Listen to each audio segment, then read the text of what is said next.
The city of Memphis, Tennessee, and much of the country are anxiously waiting for the release of that body camera video from the arrest of Tyre Nichols. The 29-year-old died earlier this month, days after that arrest, and now 5 former officers involved face a list of charges for allegedly beating Nichols during a traffic stop. National correspondent Tammy Estwick is in Memphis, Tennessee, with what we can expect today and a timeline of how we got here.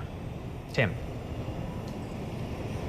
Yeah, good morning, guys. I want to start off with just last night a vigil happened where the mother of Tyre Nichols is calling for calm. She's calling for peace, asking people to peacefully protest and saying, quote, "Let's not tear up our city." The father of Tyre Nichols, he was upset during several interviews with local news outlets, saying that no one stepped in to stop this violence against his son. We want to talk a little bit about the charges for those 5 officers involved in his death. The first charge, second-degree murder, which carries serious penalties, aggravated assault, aggravated kidnapping. We also understand they're charged with official misconduct and official oppression. That's charges for all 5 officers, each one of them getting all 5 of those charges. And we want to talk a little bit about how we got to this point, why we're waiting for the release of this videotape and exactly what happened. We understand that this all started as a traffic stop. According to the DA, Tyre Nichols is pulled over by police officers. There was some type of altercation that took place,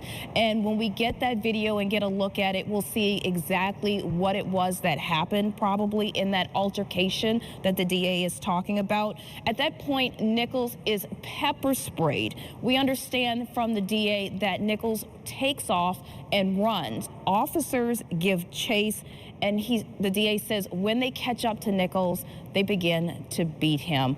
His parents saying that he was beat like a piñata. Of course, everyone waiting for this tape to come out today. City officials calling for calm. Some city officials believe that people will be peaceful. They're hoping that they do stay peaceful during this, but they do understand this is a really, really tough time for not only family members, but the community as well. Guys? National correspondent Tammy Estwick in Memphis, Tennessee. Thank you, Tammy. Now, more than 1,000 people are killed every year by police, and the numbers continue to rise. Now, the highest number of fatal police shootings was recorded last year, 1,096 people killed, according to the Washington Post police shooting database. The paper also reported that Black Americans are killed at a disproportionately higher rate than any other race, more than twice the rate of white Americans, and over 95% are men. Now, since the murder of George Floyd by Minneapolis police spurred a summer of civil unrest in 2020, there's been an increased focus on police-involved deaths. While thousands of people have been killed by police, many with names that don't make headlines, several cases have captured national attention. Rayshard Brooks was killed by Atlanta police outside of a Wendy's in June 2020. He was 27. Dante Wright was shot and killed on accident during a traffic stop in Brooklyn Center, Minneapolis in April 2021. He was 20. Later that month, Andrew Brown Jr. was killed by deputies in Elizabeth City, North Carolina, while in his car. He was 42. And Akron, Ohio police shot Jalen Walker more than 90 times last June after a traffic stop and pursuit. He was just 25. Now, these are just a few Black men killed by law enforcement over the last few years while unarmed. These and other cases like them have driven calls for justice and police reform. So this morning, we're going to look to see what more can be done in Memphis after this situation and beyond to reduce police killings. Joining us live is Thaddeus Johnson, a former Memphis police officer and senior fellow on the Council of Criminal Justice. Thanks for joining us. And Thaddeus, you are a former police officer and one in Memphis. Cops have been arrested and imprisoned. Body cam footage is now part of this landscape. So why do these killings keep happening? Well, there are several things. And let me first provide some context. Yes, over 1,000 people are killed by police usually every year. But police have about 15 million to 25 to 50 million contacts with citizens. And so what I will say is that police departments have worked really hard to reduce this number. However, when you start talking about policing and race, and it doesn't matter the race of the police officer, We all are subject to implicit biases. We see that race and fear is relevant when it comes to excessive force and police killings. It's a fear on behalf of police, particularly young Black men, but also the Black community is also fearful of police. And when you're fearful of police, you're more likely to run, you're more likely to fight, or you're more likely to freeze. Things that can get you injured or perhaps killed when it comes to police encounters. I think we also need to, first of all, start looking at the training, how we also do background checks. One of these officers had a history of this type of conduct, and the best predictor of future misconduct is previous misconduct. And I think we also should start taking a closer look at these specialized units. A couple of the officers belong to a specialized unit. We know over the years that we've had trouble with these units. First of all, it's a high increased level of competition. Yeah, more can you, arrests, can you more talk about that? Sorry to cut you off. That specialized unit, these officers, they were part of what's called the Scorpion Unit, and it goes specifically after really rough areas of town. Can you just describe how that all works? Yeah, so you have your traditional patrol units, and then you have your specialized unit who focuses on crime suppression, gang activity, motor vehicle theft. And they take an aggressive stance in law enforcement. And they're not making traffic stops to talk to people. They're making traffic stops to make an arrest and do investigations. But with these units, there's greater competition, there's less supervision, and also you can have a unique subculture within those units within police departments. And we've seen issues with these types of units before. And some research shows that these units are much more likely than your traditional patrol officers to use force and have use of force complaints levied against them. Now, I want to go back to something that you touched on after that first question, where you said it doesn't really matter the race of the police officer in this case. There's always that implicit bias, right? In this situation, all 5 of the officers are Black. In the situations that we mentioned before, in Rayshard Brooks, George Floyd, you don't typically see people of color involved in those examples that we mentioned. I'm sure you've seen the conversation happening all over. I've seen it, and I've had it with some of my counterparts. Is this a bigger problem, and how do we approach this? How do we combat the implicit bias that no matter what walk of life you come from, no matter what race you are, that is still deeply embedded in police forces? No, that's great. I was once asked the question, how can we remove racism from policing? And I returned the question, how can we remove racism from America? Policing is only a microcosm of America. And so it takes implicit bias training. It takes training. It takes conversation. Places like in New Jersey, where they have trauma-informed policing, where police officers go and talk to citizens about the trauma that they both experience. I think we also need to provide counseling for our officers, officer wellness, to ensure that our officers are okay. It's difficult for people who are not well to keep our communities safe. But we have to train, and that's a tough question, and we have to tackle it. And the best thing that we can do is try to put policies in place, prevent implicit biases from roosting their ugly heads in these situations. One thing that we can do, many times that you see these situations stem from minor traffic infractions or from minor crimes. You think about Eric Garner selling cigarettes. You think about George Floyd.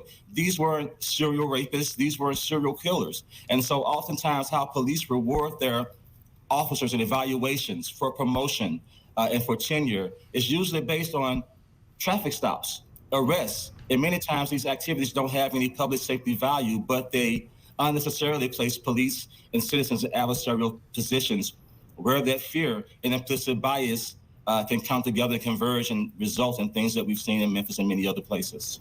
All right, stay right there, Thaddeus. We want to bring in now Van Turner, an attorney and president of the Memphis branch of the NAACP. We are having a difficulty this morning trying to get a hold of him, but this is an important issue, and we are going to be talking to him by phone. Yeah, so Van, thank you for joining us, no matter which way you were able to. We really appreciate it. So the Memphis Police chief spoke out about Nichols' death this week. I want to play a portion of what she had to say for you. Let's listen real quick. Right. This is not just a professional failing. This is a failing of basic humanity toward another individual. This incident was heinous, reckless, and inhumane. And in the vein of transparency, when the video is released in the coming days, you will see this for yourselves. So I hope you were able to hear the cases that we mentioned earlier of black men that were killed by police. And a lot of them had racial overtones. We talked about the racial unrest after George Floyd. In this case, the accused are 5 black policemen with a black victim. And so I kind of want to point that question that I just asked Thaddeus to you as well. When we're talking about racially motivated charges like this or a situation like this, how does that fit into the narrative that often these killings may be racially motivated? Yeah, I think at a press conference before when Attorney Crump was in town, he said that the race of the victim or the defendant is the determinative factor, not necessarily the race of the officers. And so I think that's a poignant point that we all should take into account. Is the race of the victim, the race of the defendant. Here in this case, obviously Mr. Nichols was African American, but the officers were African American. But that doesn't excuse their behavior. They have the badge on, they have the authority, they were trained better, they had policies in place, and they just violated all of the policies, all of the training, and did what they did. And so we've not seen this to this magnitude before. So this is new territory, if you will. As you stated, if you look at all those past cases, you've seen race as a factor with the officer being white and the victim being black. Here, both are black. But again, the question that we look at, or the issue, the point that we look at is that the defendant, when the defendants are black or brown, they are treated much more harsh in their encounters with law enforcement than other individuals who are not black and brown. That's statistically proven, and you see it bear out or play out here in this case. Now, Van, we saw this case move pretty quickly. In just 3 weeks, the officers were fired, charged, and now police video is coming out later today. What impact has the expediency of all this, the transparency of the incident been for the city of Memphis? No, I think it's been good. I think it will tamper down some of the anger that's out there in the community. The video will be released, and there will be anger and frustration and disappointment. But the fact that MPD and the city have both taken swift action, swift terminations, the DA brought down the indictments, the tape is going to be released. I think those factors will play a big part in what we see as far as protests and demonstrations. And I think that's gone a long way for community relations, and we'll see how that translates into the demonstrations and protests that will likely happen later on this evening, but hopefully not to the magnitude of what we've seen in other cases where there have been questions about transparency. There's been a suspension with pay and not an immediate termination, so on and so forth. So Thaddeus, I want to get back to you. At the end of the day here, a mother lost a son lost a father. And when we're hearing Van talk about, protests and how a lot of times they stem from lack of transparency from officials or months and months of waiting to hear something, because this was so swift, as a former police officer, heading into a night like tonight possibly, what is going through your mind and just the trauma of the black and brown community tonight? How do you prepare for something like that? I mean, honestly, as an officer, my adrenaline levels will be up. Yeah. My fear levels will be up, but I will also understand the moment. Understand I need to be a bit more patient. Understanding that it's not me versus the community, that it's us as one community.